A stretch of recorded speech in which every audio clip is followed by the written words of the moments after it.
Hey there! Did you know Baker's always gives you savings and rewards on top of our lower-than-low prices? And when you download the Baker's app, you'll enjoy over $500 in savings every week with digital coupons. And don't forget fuel points to help you save up to $1 per gallon at the pump. Want to save even more? With a Boost membership, you'll get double fuel points and free delivery. So shop and save big at Baker's today. Baker's, fresh for everyone. Savings may vary by state. Restrictions apply. See site for details. Hi everyone, I'm Deb Flashenberg. Welcome to Yoga, Birth, Babies, a podcast produced by Prenatal Yoga Center.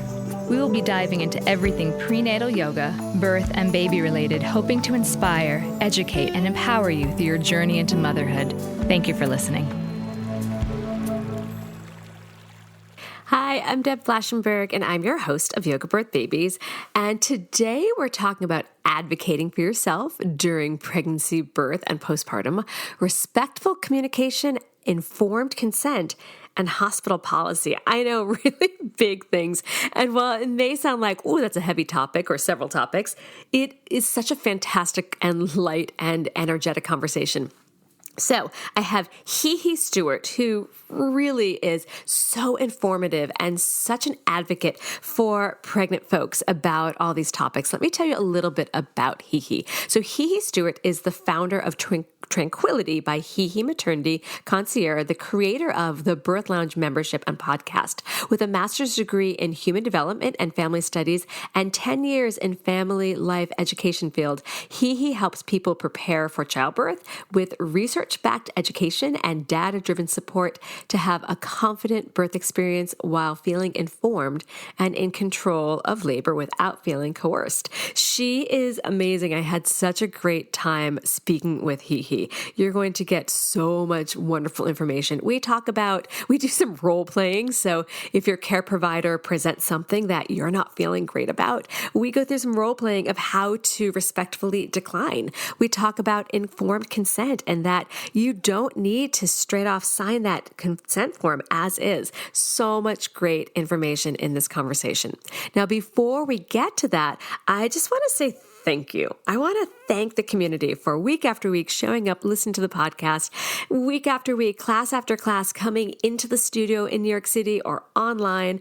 I have watched this community grow, and it's because of all of you, and I just want to say thank you. So if you're interested in our classes, say you're pregnant or postpartum, we've got in-studio classes, we've got online classes. So it doesn't matter where you are or when you need classes, we've got them for you. We also have an on-demand library of our workshops, and we have a very intense and thorough yoga training. So if you're interested in pre or postnatal yoga, and you can tell how passionate I am and all of the community, how we are, then this is the program for you. So you can check all of this out on our website at prenatalyogacenter.com.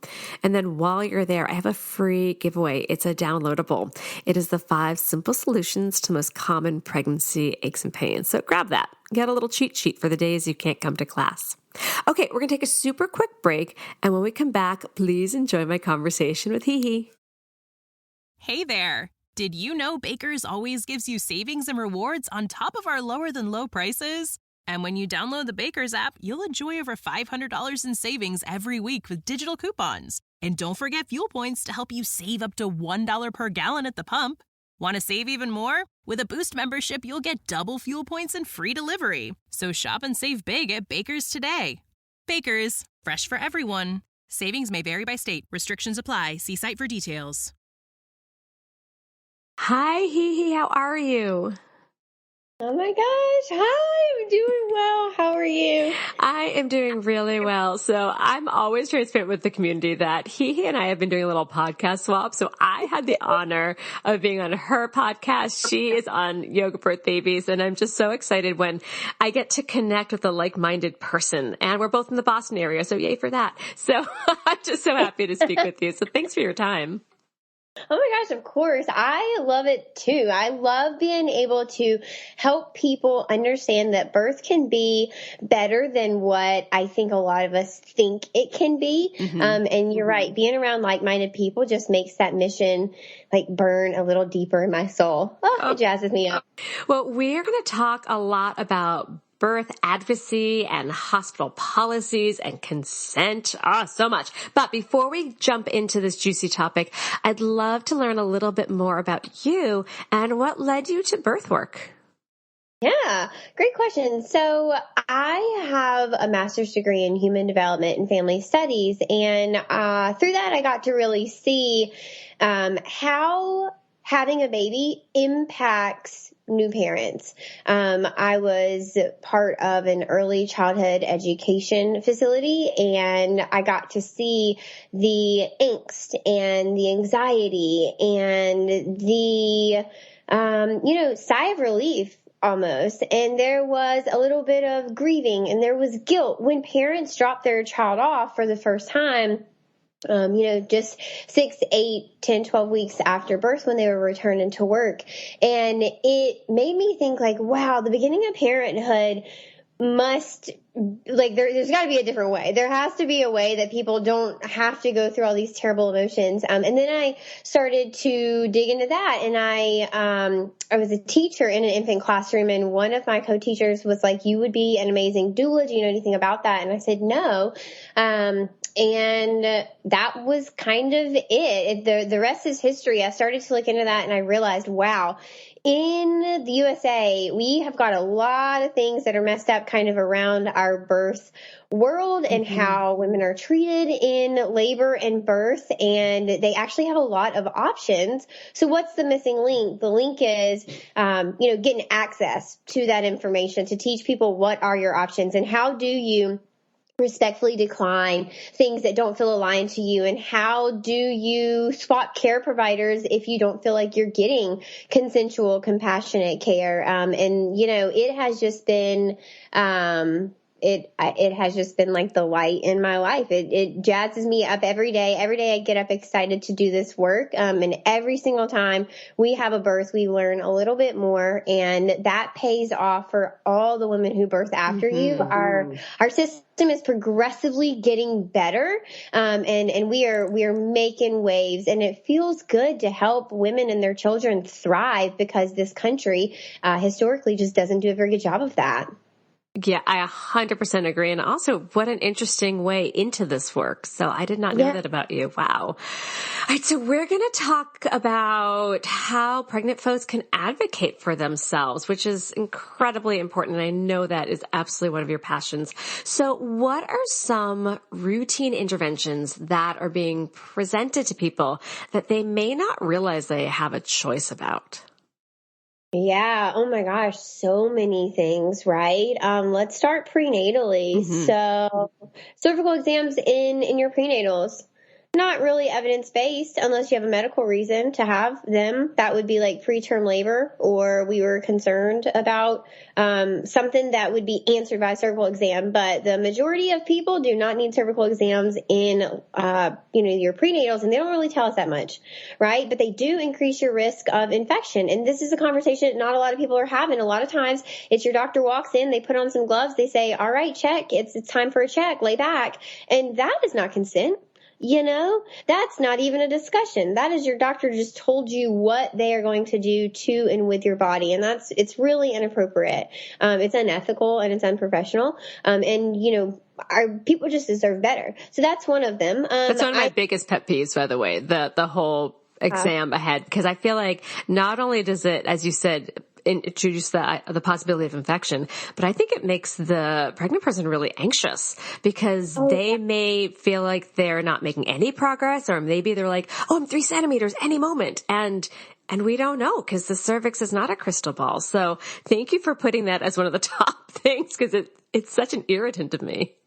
Yeah, absolutely. And I think, any test or procedure that's done in pregnancy should be presented as an option. They all are going to have a different severity of pros and cons and risk if you choose not to do it. And some of them will have many alternatives and some of them will have no alternatives. You either get this or you don't. And, here are the pros and cons. It really comes down to a discussion. So kind of anything there. I think one that a lot of people don't know about in prenatals is you can actually swab yourself for GBS. So if you're very uncomfortable having someone swab you, you can swab yourself for GBS. And this is going to take place sometime between like 35, 36 and 37 weeks. You'll be swabbed for GBS and that'll be sent off. So, those are the ones I think in prenatals. Also, you know what? Another one is the glucola drink. Like there are alternatives. There are really great alternatives. There's even one now on the market that is, FDA approved and, you have alternatives to these things. And a lot of times providers just don't want to go through the extra hassle of, doing that with you, I guess. And that for me is kind of indicative. If they're really giving you a lot of pushback on simple things that we know have safe alternatives in pregnancy, think about how this person's going to treat you in labor.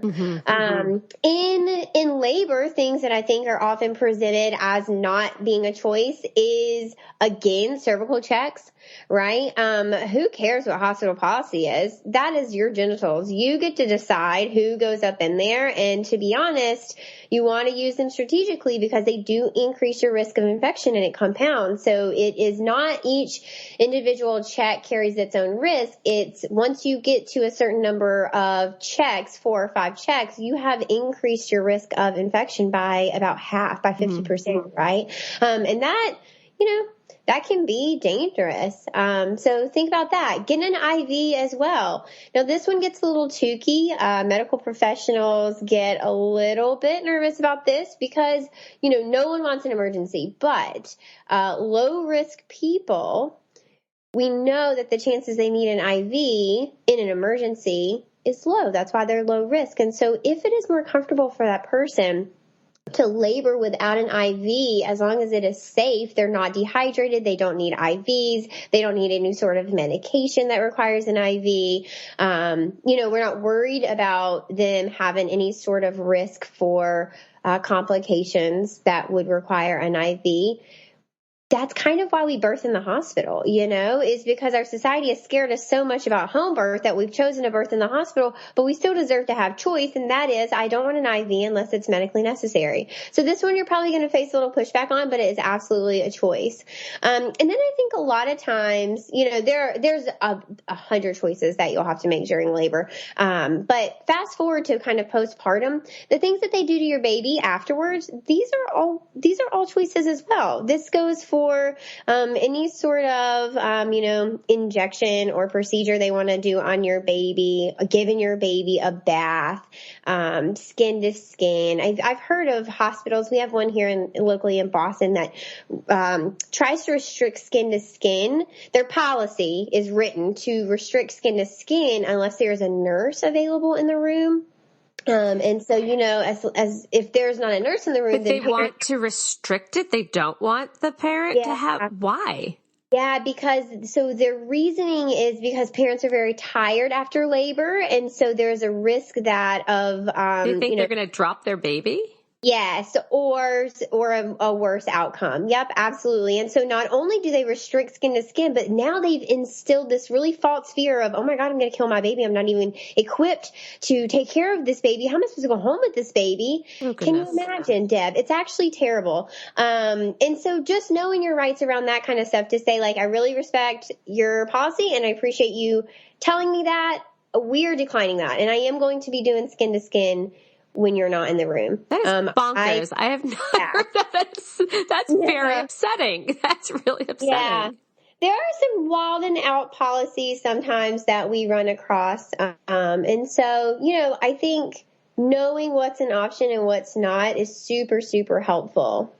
Wow. All right. You just totally blew my mind. Here in New York, we are very much skin to skin unless baby has a medical reason. So yikes. And most of our hospitals here are too. I don't want to paint Boston in a bad light because every other hospital that I know about, does do this. We just have this one that has this very funky policy in postpartum.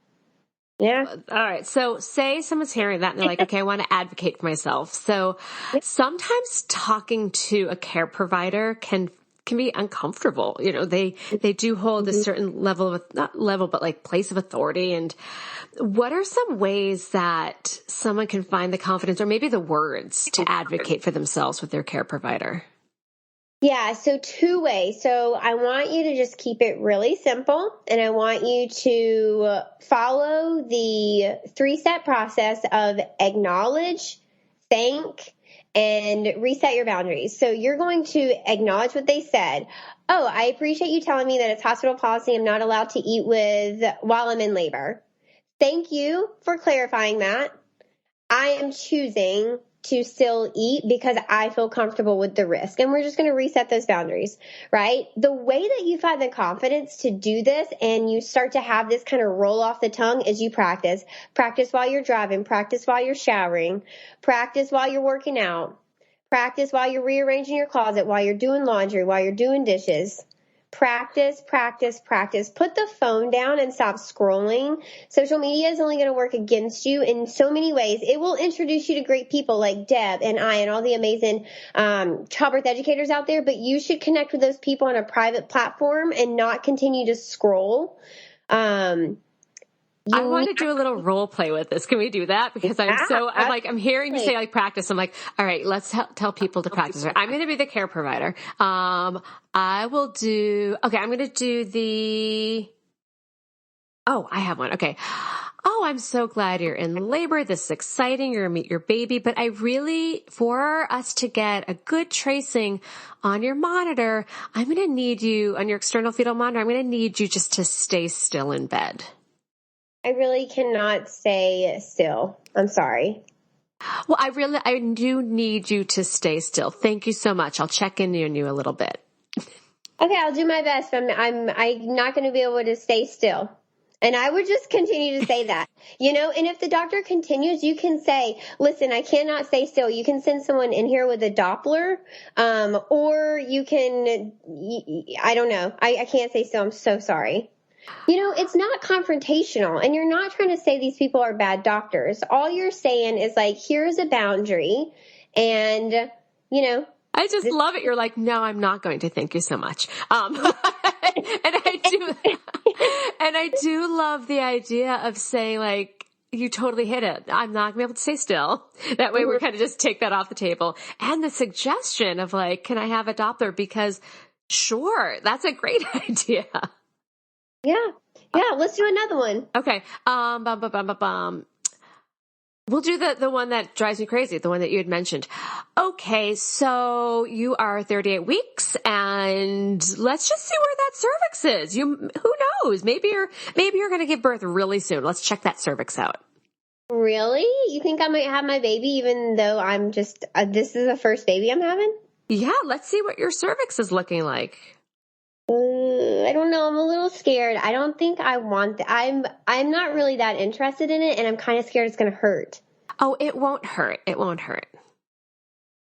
I don't know. I really wasn't prepared to have one today, so I think I'm going to pass today, but I will think about it if I want one next week. Oh, okay. I love that. I will think about if I want one next week because at that point they are seeing their care provider every week. Oh, see, this is so good. I'm loving this because sometimes people are just not going to know how to do it and I love the idea of practicing. So thank you for this. Oh, this is really fun. All right. I want to talk about, unless you have another scenario that we should work out. Those are kind of my big ones about the external. Oh, what about not eating? Oh, I've got one. Okay. Oh, it's so great that you're in labor now. Letting you know now that you have checked in, you're in L&D, we don't allow anything except some clear fluids and some ice chips. Really? Even though we know that the science says I should be able to eat in labor, I'm going to be starving by the end of this. Well, that is our hospital policy because we're worried that you might need general anesthesia at some point and we just feel better if you don't eat, but you can have some broth. I'm low risk, so I'm not concerned I'm going to need general anesthesia. Is my baby looking okay? Yeah, your baby looks great. And do I look okay? Everything looks great. Oh, yeah. Okay. Then I will be sure to let you know if I eat anything. I did just have a chicken salad sandwich right before I came in, so I feel fueled for now. But as long as I stay low risk, I am planning to eat. But I promise to be upfront with that because I do know that if I need medication, it may impact things if I have something in my stomach. I understand that. I love it. That is so great. Okay, these are really, really, really great. So thank you for One this. of the most powerful phrases that you can say if you get in a bind and you are feeling pressured is, I'm not prepared to make this decision right now, but I will think about it. Yeah, I used to say for my doula clients, just tell me when to pray on it. And wow, did people leave the room?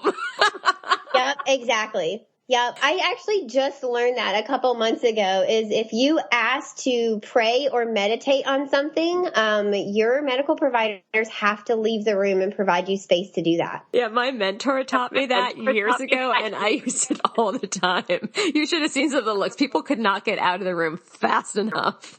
Yeah, I did not know about that. I just learned it. It is super powerful. Yeah. All right, we're going to talk about consent forms, but we're going to take a super quick break. And when we come back, let's talk about informed consent and consent forms. Okay, we'll be right back. Hey there! Did you know Baker's always gives you savings and rewards on top of our lower than low prices? And when you download the Baker's app, you'll enjoy over $500 in savings every week with digital coupons. And don't forget fuel points to help you save up to $1 per gallon at the pump. Want to save even more? With a Boost membership, you'll get double fuel points and free delivery. So shop and save big at Baker's today. Baker's, fresh for everyone. Savings may vary by state. Restrictions apply. See site for details. Hey there! Did you know Baker's always gives you savings and rewards on top of our lower than low prices? And when you download the Baker's app, you'll enjoy over $500 in savings every week with digital coupons. And don't forget fuel points to help you save up to $1 per gallon at the pump. Want to save even more? With a Boost membership, you'll get double fuel points and free delivery. So shop and save big at Baker's today.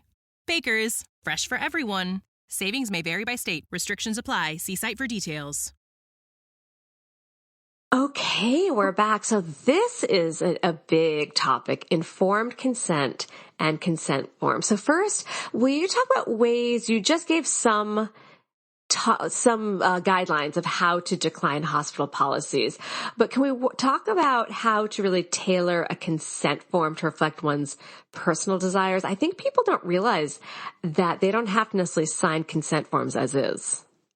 Yeah, absolutely. One sneaky thing that we are finding, though, that we're running into as technology grows is hospitals are having people sign their consent forms in a pregnancy via some sort of technology, either a form online or through an iPad or a tablet that's given to them at one of their prenatal appointments. And it feels a little sneaky because the people aren't able to sit down and read it and go through it, and you're not able to edit it. You can always ask them to print it out for you.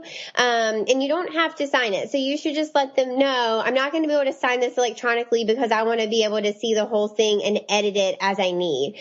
As far as editing it, the hospital policy can only be edited so much because it was written to keep the hospital safe, not you, but the hospital, right? It's a way to prevent against litigation. Now, what you can do is write, you want to have explicit consent for each individual decision made unless something life-threatening occurs. So this just basically says, I want you to come to me to get permission to do that cervical check. I want you to come to me to get permission to turn up my Pitocin. I want you to come to me when you want to put the belly bands on me. You should not just walk up to me and put belly bands on me. You should come over and say, hi, Deb. Hi. Oh, my God, you're working so hard. I'm HeHe.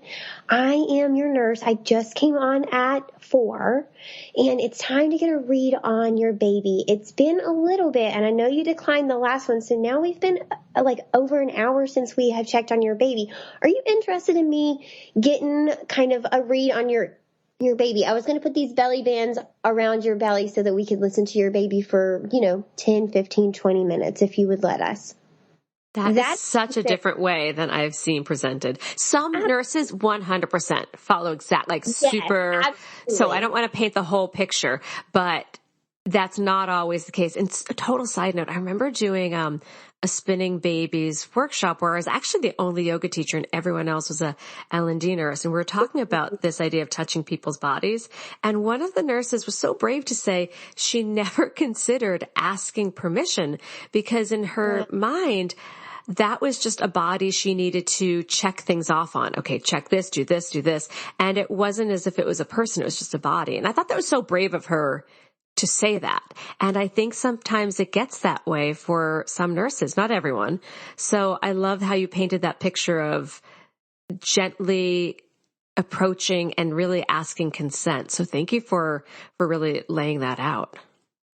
Yeah, I think this is something that's taught to nurses. It's called assumed consent. And I think a really, really, really important thing that we have to remember about L&D is that you're not sick, right? Unless you are. If you're seeing a high risk doctor or you have a high risk pregnancy, in some regards, I mean, with the exception of like breech and twin, which are only classified as high risk in our country because our medical system doesn't really practice that. But if you have like a medically high risk pregnancy, some of these things are not going to be appropriate for you to decline, or some of the things you are going to need. But that assumed consent of I have to treat all of these people assumes that these people are sick. And most people who are low risk are not sick when you're pregnant. You are arguably the healthiest you've ever been in your life because you're sustaining 2 lives, 2 bodies, 2 heartbeats, 2 circulatory systems, Just think about that. It's very different. You don't need assumed consent when you are in your right mind, and being in labor land or birth brain does not mean you're incapable of making decisions. It means that someone needs to get down on the ground with you and kneel down and use a soft voice, introduce themselves, explain to you why they want to do what they're doing, and then ask you if you're okay with that. And this is in between contractions. So this conversation did not just happen over 30 seconds. It was in between contractions, letting that person ride those waves and pausing your conversation so that they can get through that contraction before you pick up, so that you're giving them the opportunity to have that true discussion and think about their options that they have. So I love this, and I love how you role played it out. And this is the difference between coerced consent and true informed consent. How are you offering to your community members, to your doula clients, that this needs to be the standard of practice, that when they walk into the hospital, that they really want things explained to them? Is this something that they're talking to their care provider ahead of time, or maybe it's not their care provider there and it's the nurses? How are you helping people take that stance? Yeah, I think it's in everything I do, right? So on our Instagram at Tranquility by HeHe, there's role-playing things. So people can actually see what these things look like. And I'm not as nice as you were just in those examples. I actually do portray some of the ruder things that clients have shared with us. And with our one-to-one clients, we really are, sometimes it is role play, and sometimes it is just a discussion of finding your voice. And sometimes it is a discussion of, okay, this was inappropriate, we need to bring this up. And sometimes it looks like a discussion of this happened, it's too late to fix it, and now we have to figure out how to report it. And so one of the things that Tranquility by HeHe holds, to really high standards is being able to hold the system accountable. So when there are violations, we are sure to report them, not in a way that is trying to be after someone's job or get them in trouble, but in a way to say, this is happening at this facility, and it just needs to be addressed, because the more that it happens, the more traumatized people are going to come out of your system, and that's not okay, right? I think this is something that people hear a lot on our podcast too. It is in almost everything that I talk about. It's in the Birth Lounge. That's a membership that I have to help people prepare for labor. But it comes down really to that autonomy. You have got to be able to know where you stand on these topics and then advocate for them. And everyone's going to have a different approach. And I think that's the beauty of that acknowledge, think, clarify, is you get to do that in your own way. You can phrase your phrases however you want to phrase them, but you're going to acknowledge that they told you that, you know, what the policy is. You're right there. You are letting your doctor off the hook. You're saying, hey, I acknowledge that you told me. I know that's part of your job. Then you're going to thank them. I really appreciate you explaining that to me. Thank you so much for sharing that with me. Thanks for telling me. And then you're going to reset your boundaries. I understand the risk and I feel comfortable in flipping over to hands and knees, even though I have an epidural. And then you look at your doula and your partner and you say, help me get on hands and knees, please. Right? It's not you're asking for permission. You are the ultimate decision maker and you're using your provider as a confidant, a professional, like a sounding board. Is there anything medically wrong with me doing this? Well, yeah, if you get on hands and knees with an epidural, there's a chance you could fall. Okay. You're the only one that can kind of evaluate this, but are you comfortable with that risk?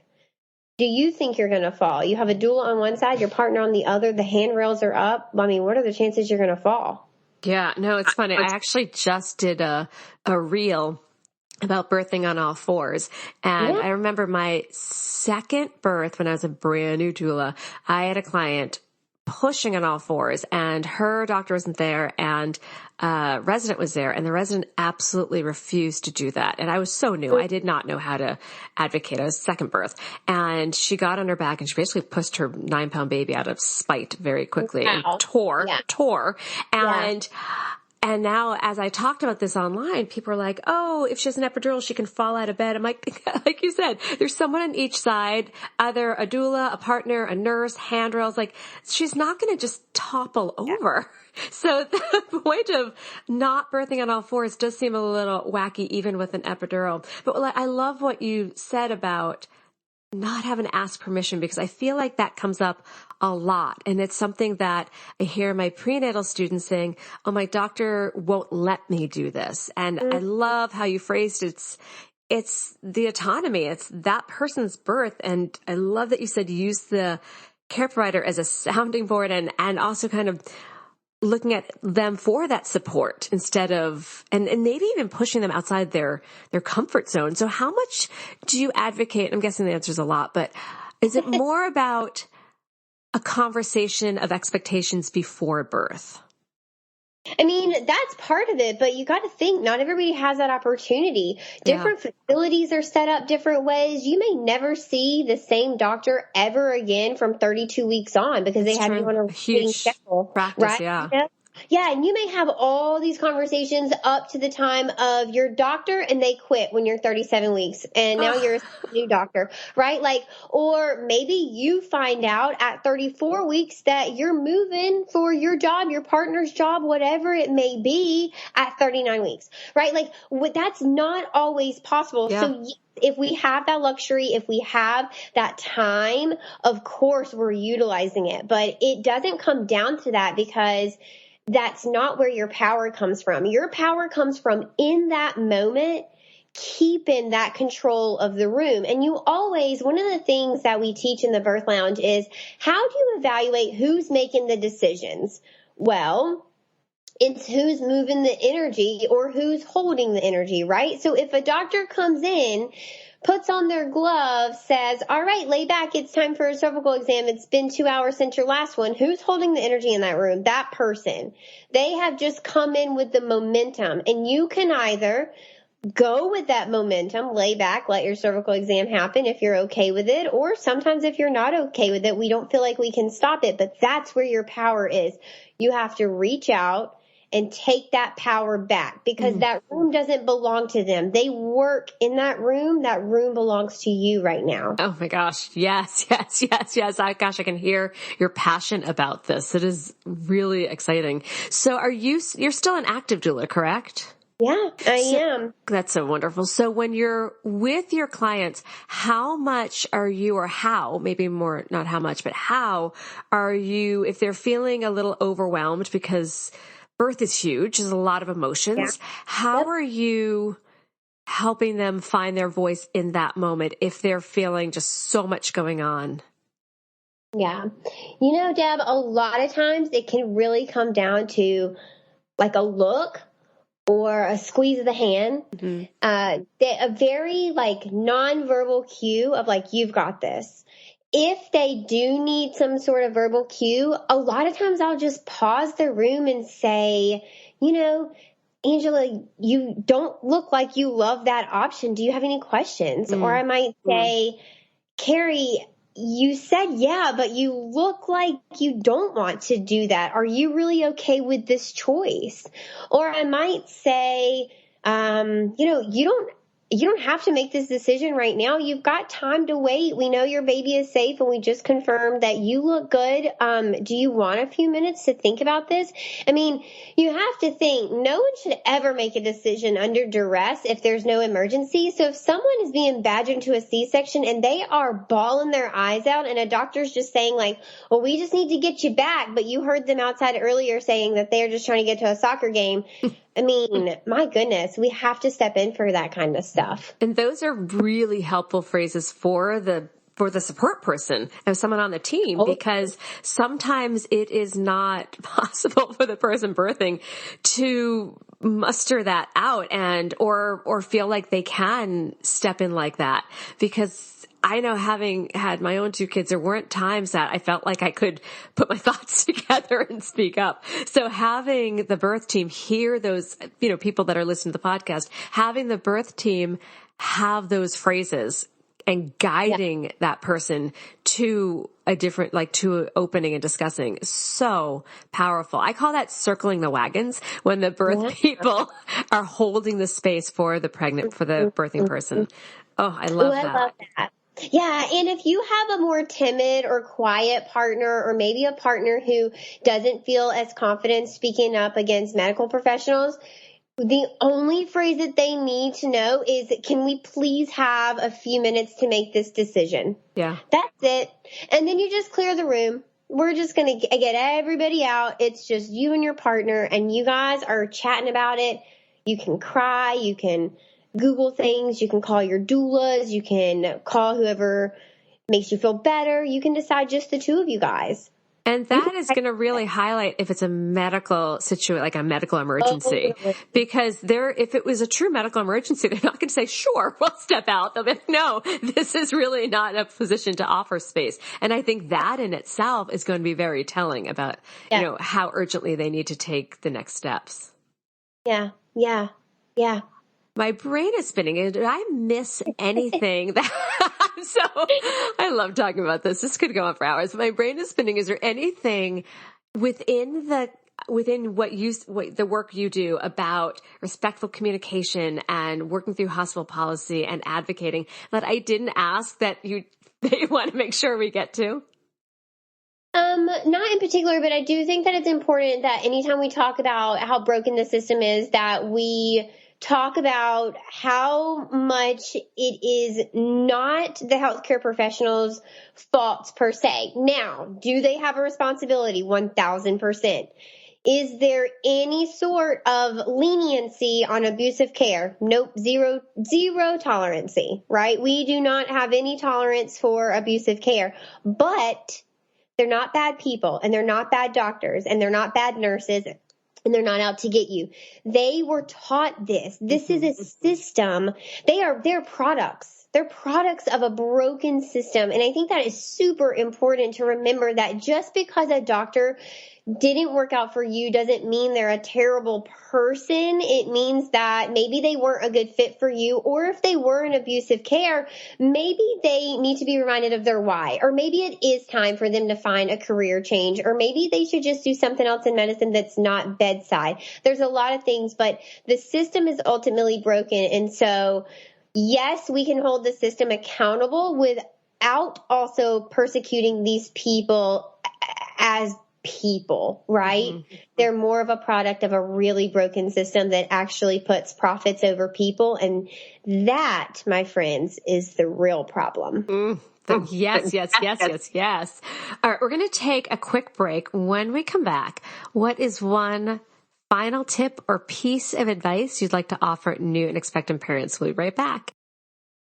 Hey there! Did you know Baker's always gives you savings and rewards on top of our lower than low prices? And when you download the Baker's app, you'll enjoy over $500 in savings every week with digital coupons. And don't forget fuel points to help you save up to $1 per gallon at the pump. Want to save even more? With a Boost membership, you'll get double fuel points and free delivery. So shop and save big at Baker's today. Baker's, fresh for everyone. Savings may vary by state. Restrictions apply. See site for details. Okay, we're back. So you have been doing this work for a very long time. You've been supporting people in the perinatal community for a very long time. What is one final tip you'd like to offer? Yeah, you have to make decisions that feel aligned with you. Like from start to finish, they have to be the decisions that you want to make, regardless of what other people feel is best for you or want you to make. It is important when making these decisions that you have all the information, and it doesn't mean that the choices you have or the options you have are ones that you like, right? You may run into a situation late in pregnancy, you develop something like cholestasis, and you're looking at either an induction or a scheduled C-section, and you wanted neither of those. Right? The important thing is you're the one who's getting to choose which path you do go down, even though neither one of those options are ideal. That's how you keep your power in birth. That is how you keep control. And that ultimately is how we avoid birth trauma, because birth trauma is less about the outcomes and almost primarily about how you were made to feel and whether you were able to be the decision maker in your labor. Yes. Oh my gosh. That is so important. And for listeners in the show notes, I'm going to link to a conversation I had with Penny Simpkins, also all about birth trauma, because you nailed it there. It is how you're made to feel. It is not necessarily the outcome. So thank you for highlighting that, because that is huge. So you do amazing work. Where can people find all your work? Thank you so much. Yeah, so a couple of free resources, our Instagram and our TikTok, we're at Tranquility by HeHe on both of those. And our podcast as well is free, and that is linked to a YouTube, so you're going to find the same content on both. Some free or some more affordable options. The Birth Lounge is $55 a month. It's a monthly membership. And then you can go to tranquilitybyhehe.com/shop, and we've got some really affordable $5, $10, $15, $20 downloads that are evidence-based guides to help you have these really empowered conversations about induction, about scheduled C-section, about unmedicated delivery, about birthing positions, and how you want to push with your body and not like you're taking a poop. So you can find us any of those places. Oh my gosh, this is so great. I cannot wait to look at some of those myself. All those links are going to be on our show notes. So HeHe, thank you so much. I've had so much fun chatting with you. It was a joy to be on your podcast. I'm thrilled you were on mine, and I'm just thrilled to connect. Thank you so much. This was a blast. Truly an honor. Thank you so much. This has been an episode of Yoga Birth Babies, produced by Prenatal Yoga Center. You can catch us on Facebook, Twitter, Instagram, and Periscope. I'm Deb Flaschenberg. Thanks for listening. Hey there! Did you know Baker's always gives you savings and rewards on top of our lower than low prices? And when you download the Baker's app, you'll enjoy over $500 in savings every week with digital coupons. And don't forget fuel points to help you save up to $1 per gallon at the pump. Want to save even more? With a Boost membership, you'll get double fuel points and free delivery. So shop and save big at Baker's today. Baker's, fresh for everyone. Savings may vary by state. Restrictions apply. See site for details.